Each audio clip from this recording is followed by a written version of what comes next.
Hey guys, welcome to my Suicide Squad 2021 review.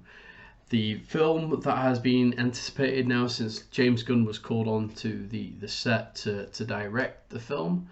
And of course, this film starring the likes of Margot Robbie, Sylvester Stallone, Idris Elba, I think it was Peter Davidson in there, Nathan Fillion, and a whole host of cast.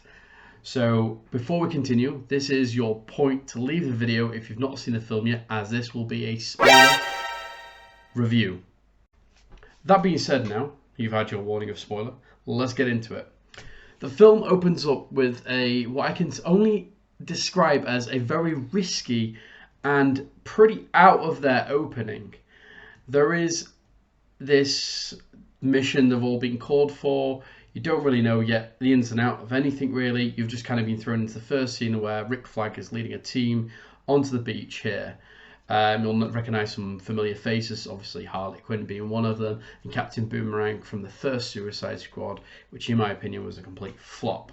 However, this film set up promo has been enjoyable to see, so I had my fingers crossed and my toes crossed and everything else crossed. So anyway, we get into it where there is just a butchering of these characters that we have not even got a chance to get invested with. Like, oh, there's David Peterson. You know, there's I believe there was like there's so many characters, too much to even like comprehend. Obviously, Michael Rooker's character was in there, which was great. And you thought, oh wow, this, you know, they sort of introduced him as sort of being this deadly guy. He throws a ball around at the beginning, kills like a bird bouncing off the ball off the wall and that. And you think, oh wow, this guy's deadly, and he seems pretty edgy in that. And he's a wimp.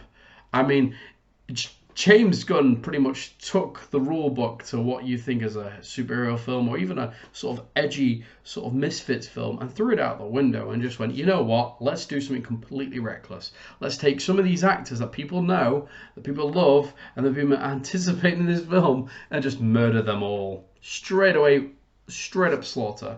Now, I had a feeling that Captain Boomerang was going to die in this film. It would make sense because in all the promo trailer, he's barely in it. It's sad because Captain Boomerang was probably one of the most favorited characters in the first flop. So for me, personally, I was really good. However, it was a case of I didn't go the entire film worrying about him anymore because he was dead. He was gone. So it cured that. Then you go into the second part of the intro where you have this B team that have entered on the, I think it was like the west side of this map of Corto Maltese. I do like the adding of Corto Maltese as sort of being a ground, as those who have read The Dark Knight Returns and may have seen the animation will know what the sort of relevance of Corto Maltese in the DC universe and how it's affected previous wars. But anyway, getting into it, they enter the B team enters there on the west side, and then we enter what is effectively like a pre-background story, which takes place obviously before this mission. So the mission obviously it gets round up, and then we see Idris Elba, John Cena, Ratcatcher 2. I can't remember her name. I do apologise. There's also Sylvester Stallone's King Shark. I'm not a big Sylvester Stallone fan, but he killed it as King Shark. Which was pretty funny because like he barely spoke in the film. Maybe that says something. But anyway, wrapping this up pretty quickly, that there's a lot of deaths that happen in this film. As you can imagine, the name Suicide Squad is in the comics. There's a lot of people that die. There's a lot of people that's kind of sacrificed.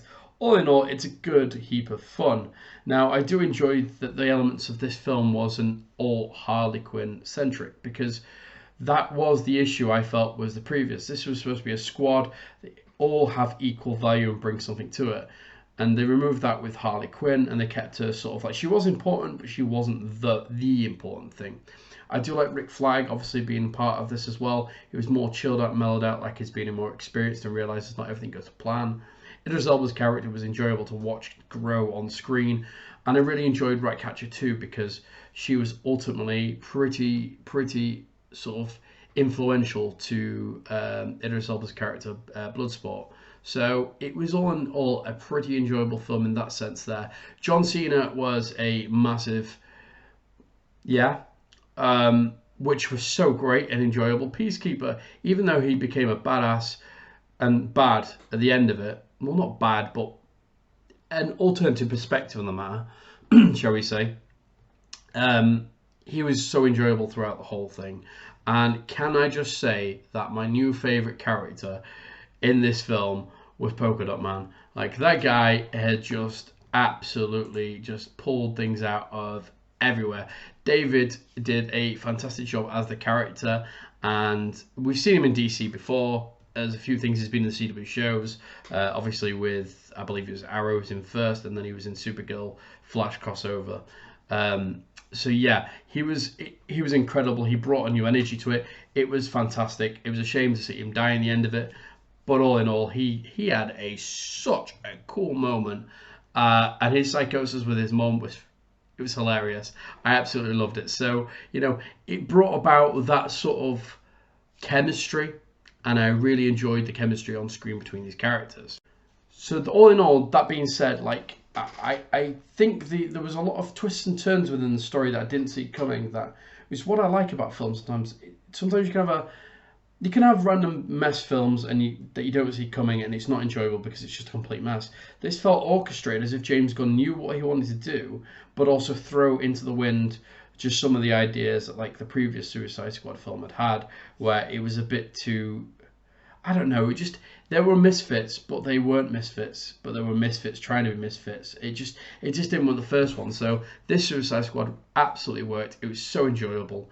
I liked the little bit at the end with Peacekeeper, sort of like, you know, there's the data about Sqaud, the big starfish thing you'll see in the trailer, and they found a data disk that basically contained all the information that the Americans were just as much to blame for Sqaud being captured and being tested on as the Corto Maltese, and various other countries being involved. So Rick Flag effectively wanted to expose that the government was this corruption, which is kind of like a big U-turn, considering Rick Flag, who was pretty much at the start of his journey on screen and in the comic books, really, this very patriotic soldier-like man.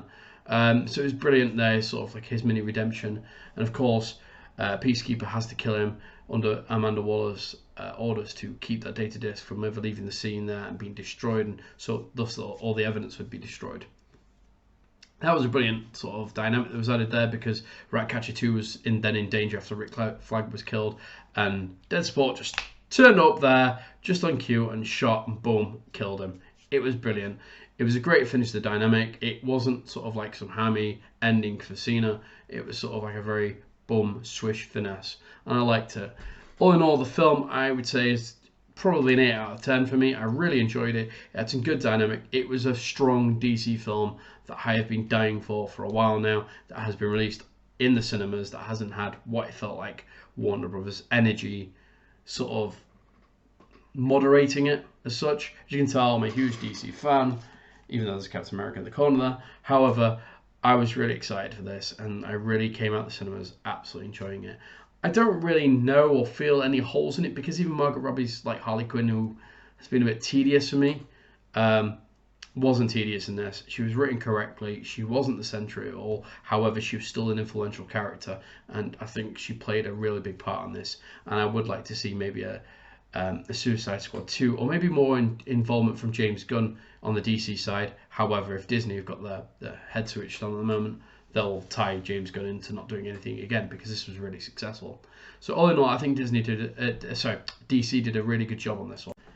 That being said, sort of my afterthoughts here. Going forward, I think DC needs to maintain this sort of level of relationship with a director and have trust and sort of live into it, because I've not heard any talk on set that the Warner Bros. Executives want reshoots or interference. And I think that's important and key. And I think for the Suicide Squad movies, or any movies that James Gunn's involved, or directors others that take this direction, I think they need to just have some entrustment here, because it's paid off. Ultimately, it was a really enjoyable film. And I think, obviously, I'd love to see the Snyderverse sort of re-enter the frame of things and be a part of integrated this universe that's obviously is existing now in the Suicide Squad movie. You know, we've had Deadsport teasers. He put Superman in the MCU with a kryptonite bullet, which is also a nice little nod to the comics there, which I liked. But all in all, I think it was enjoyable, and I'd like to see more of this. So guys, that's the end of the review there. Let me know what you think in the comments below, your favourite moments, who's your favourite character, what bits you would change if you're going to change it, who you were disappointed that died. You know, there's quite a few characters that died. And if you could also, I would love a subscribe if you're not already subscribed to me, a like on the video, and pretty much support the community as much as possible. Thank you guys for watching, and I'll see you in the next video. Bye!